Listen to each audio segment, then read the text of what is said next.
Let's open up the phones. 888-570-8010, 888-570-8010. It's Thank Rod. It's Friday, and let's go to the phones right now. Let's talk to Cameron in Salt Lake City. Hi, Cameron. How are you? Hey, I'm fine. How are you? Good, thank you. What's on your mind tonight? Well, hey, you know what? I've actually, I was listening to Glenn Beck's show a little bit earlier, and they gave a lot of time to Ron Paul, and I wanted to call in. I am a supporter of his. Uh-huh. Why is that? Why is that, Cameron? Why do you like Ron Paul? Oh, well, his economics is wonderful. He's got a plan to cut $1 trillion the very first year. It doesn't touch anything for seniors, veterans, or our national defense. So, gotta love that. Okay. Real serious cuts. Okay. Well, what's on your mind about him? Well, I wanted to talk about his foreign policy.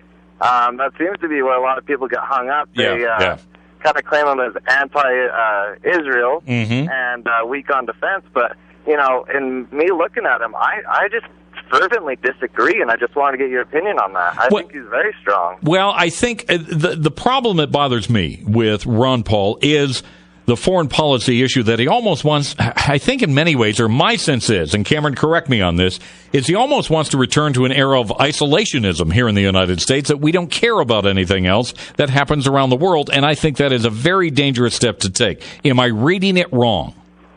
Oh, I would think so. When I listen to him talk or I read what he writes, I don't think isolationism captures it. I think when you talk about diplomacy and trade rather than war, I think that's not isolationism. I think that's just trying to be peaceful. Uh-huh. Obviously he wants to pull back from, Germany. I mean, our troops are their national defense, and they allocate those funds that would be used for national defense for socialized medicine. So, really, we can't even afford our own socialized medicine to come, and but we're subsidizing Germany. Okay, so that's your argument there. Yeah. Let me ask you one thing, though. When I talk with Ron Paul supporters, do you realistically think he'll be elected president?